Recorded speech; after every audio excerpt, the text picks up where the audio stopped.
Assalamu alaikum. Bienvenue dans cette série de vidéos mathématiques, format exercice, traitant des situations classiques et des techniques incontournables pour les élèves de terminale sciences mathématiques. Exercice 2. Afin de bien profiter de cette vidéo, n'oubliez pas de la mettre en pause, de faire l'exercice avant de passer à la comparaison avec les solutions proposées. Dans la première question, il s'agit de montrer que pour tout x appartenant à R, valeur absolue de f' de x inférieure ou égale à 1 demi.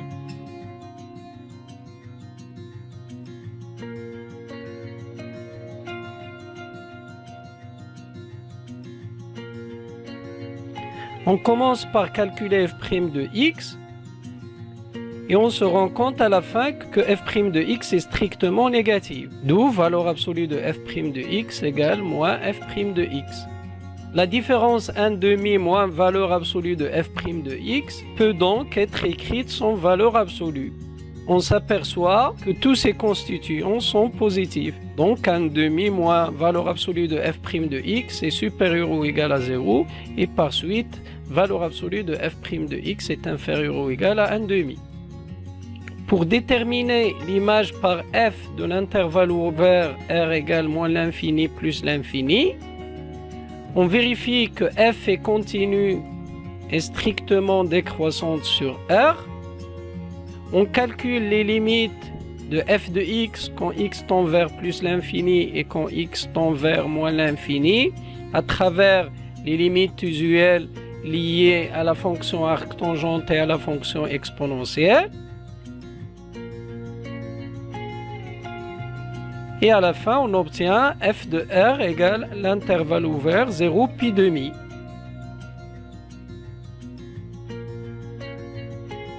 La deuxième question est une application directe de l'inégalité des accroissements finis.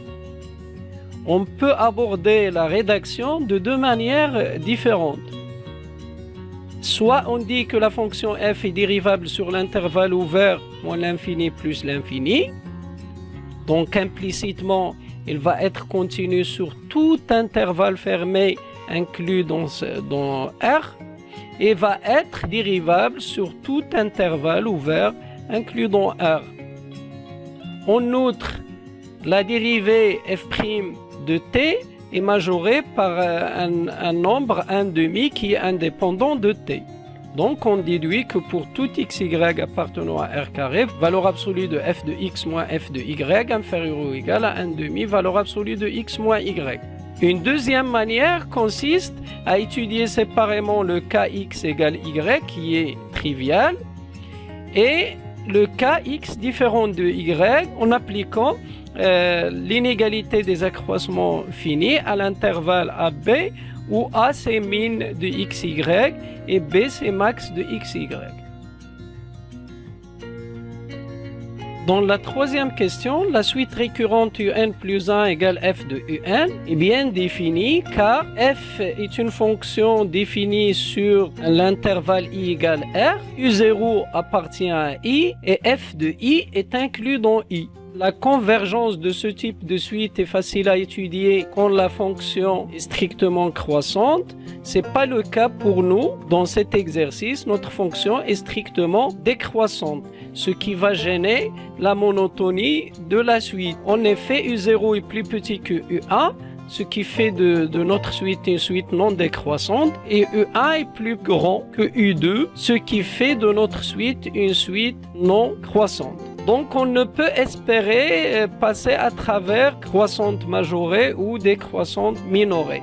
L'étude de la convergence va se faire d'une autre manière. On va revenir sur l'étude de la convergence de UNN dans les questions 5A, B, C. Pour le moment, on s'intéresse aux propriétés de deux suites extraites de la suite UNN. Une première suite XNN réservée aux indices pairs de la suite UNN et une deuxième suite YNN réservée aux indices impairs de la suite UNN. D'abord, remarquons que la fonction f rond f est bien définie car f de r est inclus dans R. et il est en plus strictement croissante comme composé de deux fonctions strictement décroissantes et que xn plus 1 s'écrit f rang f de xn. Même chose pour yn plus 1 en fonction de yn. Remarquons aussi que yn égale f de xn. Ces outils-là vont faciliter l'étude de ces suites dans les questions suivantes. Dans la question 4a, et pour montrer que la suite xnn est croissante, on raisonne par récurrence. On montre d'abord que x0 est plus petit que x1.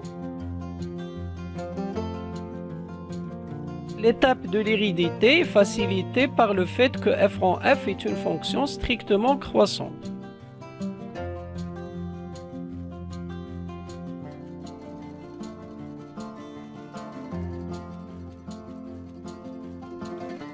Comme xn est inférieur strictement à xn plus 1 pour tout n appartenant à n, en composant par la fonction strictement décroissante f, on obtient f de xn plus 1 inférieur strictement à f de xn. Donc yn plus 1 est inférieur strictement à yn, d'où la suite ynn est décroissante. Donc vous voyez que notre suite un n'est ni croissante ni décroissante. Par contre, les deux suites extraites xn et yn, l'une est croissante, l'autre est décroissante.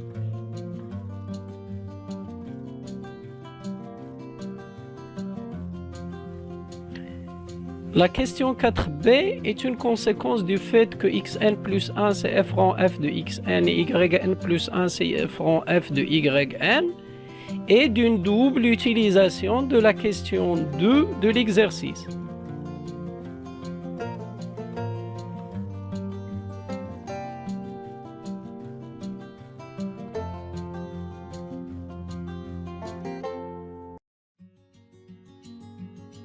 La question 4c repose sur un raisonnement par récurrence, pour lequel l'étape de l'hérédité est facilitée par le résultat montré dans la question précédente.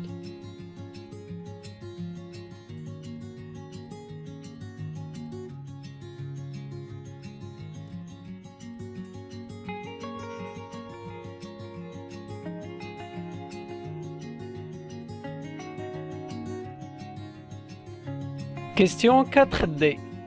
On commence d'abord par montrer que limite de yn moins xn quand n tend vers plus l'infini égale 0, en utilisant l'inégalité montrée dans la question précédente, les théorèmes de comparaison et le fait que limite de 1 sur 4 puissance n quand n tend vers plus l'infini égale 0, puisque un quart est compris entre moins 1 et 1. Maintenant, vu le fait que xn est croissante et yn est décroissante, et le fait que limite de yn moins xn quand n tend vers plus l'infini égale 0, on déduit que les suites xn et yn sont adjacentes. Le fait que ces deux suites soient adjacentes va faire d'elles deux suites convergentes qui convergent vers la même limite. Qu'en est-il de leur suite mère unn? Dans la question 5a, et afin de montrer que l'équation f de x égale x admet une solution unique c, on considère la fonction auxiliaire g de x égale f de x moins x sur r. On montre que cette fonction est continue strictement décroissante sur r, et on déduit qu'elle est une bijection de r vers r.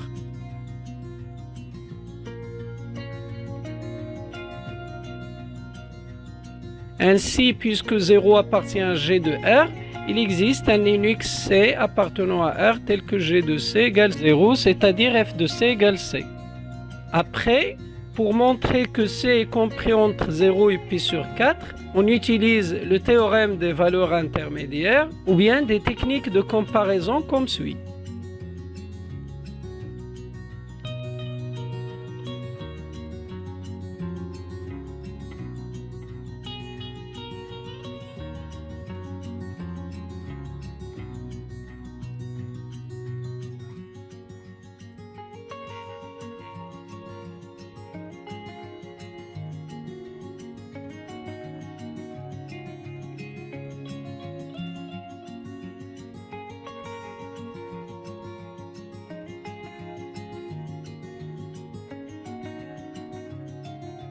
La question 5b traitée à l'aide d'un raisonnement de récurrence. L'étape de l'hérédité repose sur le fait que un plus 1 égale f de un et que f de c égale c. Elle utilise aussi la question 2 de l'exercice.